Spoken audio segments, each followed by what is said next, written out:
What's up mga tropa? So kung napapansin nyo, wala akong pasok ngayon kasi nga nagka-problema yung motor ko. Pero yun, ayan na siya ngayon, pinaayos ko na.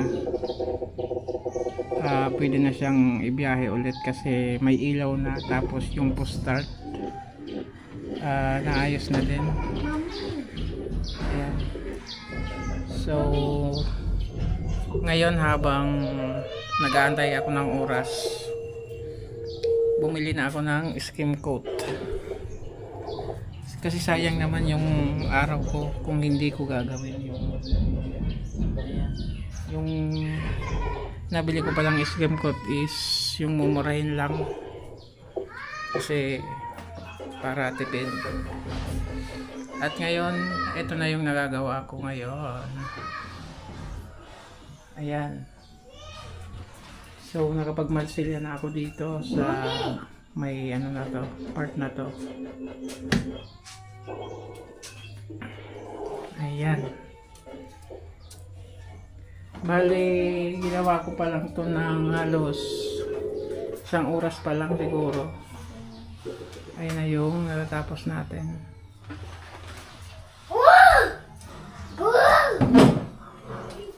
Ang brand pala ng SIM coat na ginamit natin.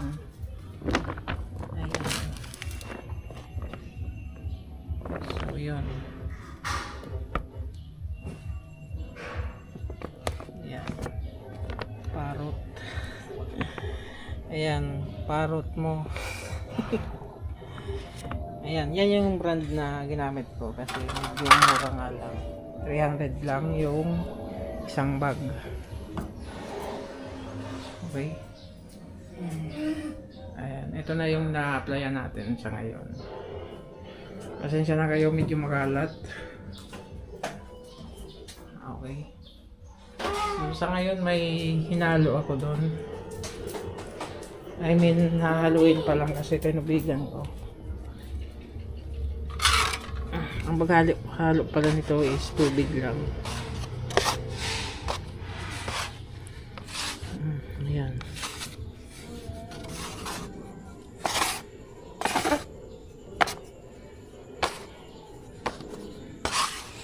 Tubig lang ang ihalo dyan. So kung kulang pa sa tubig, medyo mag-atigas, pwede mo namang dagdagan para lumambot. Ganun lang kasimple. Kung gusto naman mag DIY, ganito lang gawin mo. Mga pagkakasimple lang, halo-halo lang. Wala ka nang babayarang labor.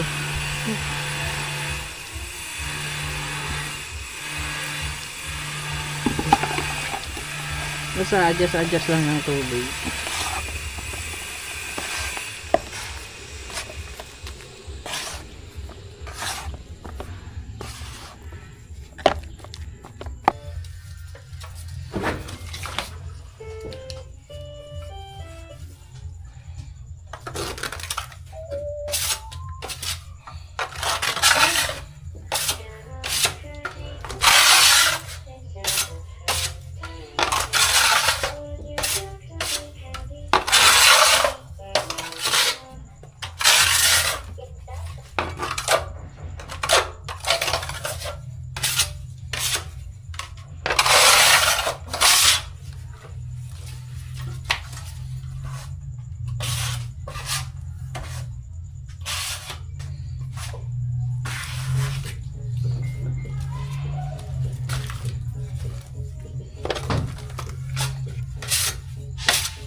Yun, ganun lang mag-apply ng skin coat.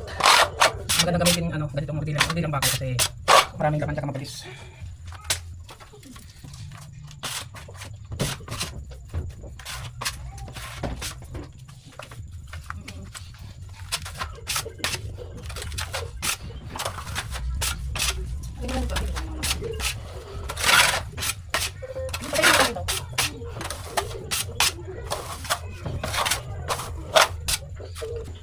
So medyo challenging lang ang paggawa kasi marami ng gamit.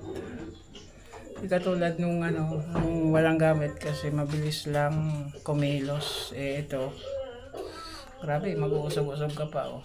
Tulad niyan. Di ba?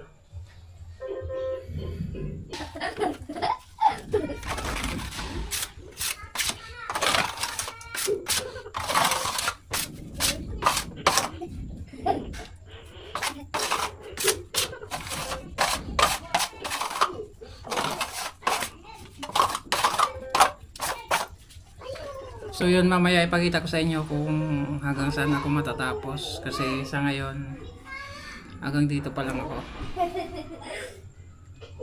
Sana matapos ko hanggang doon sa may hagdan na yan. Ayan. So mamaya update ko na lang kayo mga tropa. So yun na nga, natapos na natin yung ni-skim coat ko. Pero hindi pa siya tapos totally. Kasi yung taas na yon, yun pa yung gagawin ko. So dito sa baba, tapos na. Ayan, yung dito sa hagdan. Tapos sa ilalim ng hagdan. Tapos, ayun. So ang naubos ko dito, isang sako, tapos isang sakong skim coat tsaka kalahati yung nagamit ko.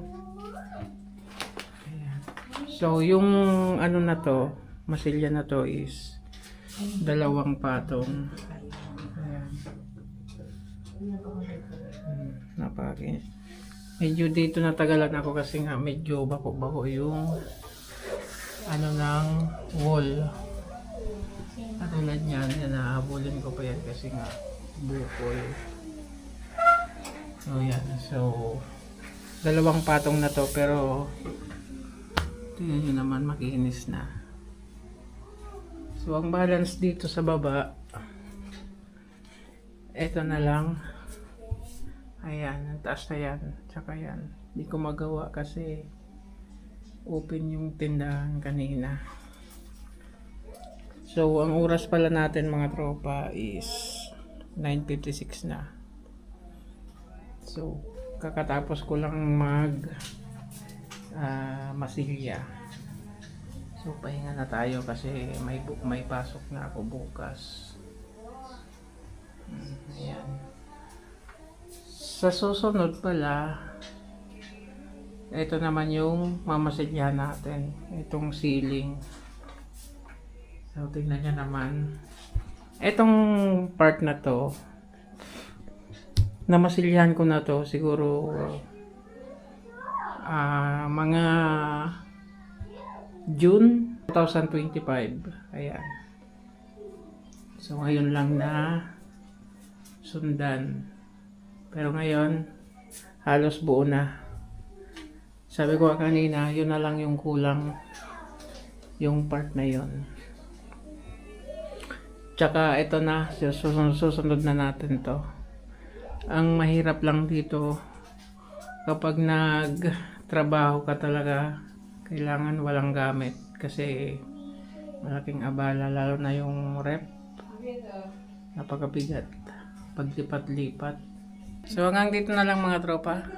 Maraming salamat at magpapahinga na ako. Bye bye.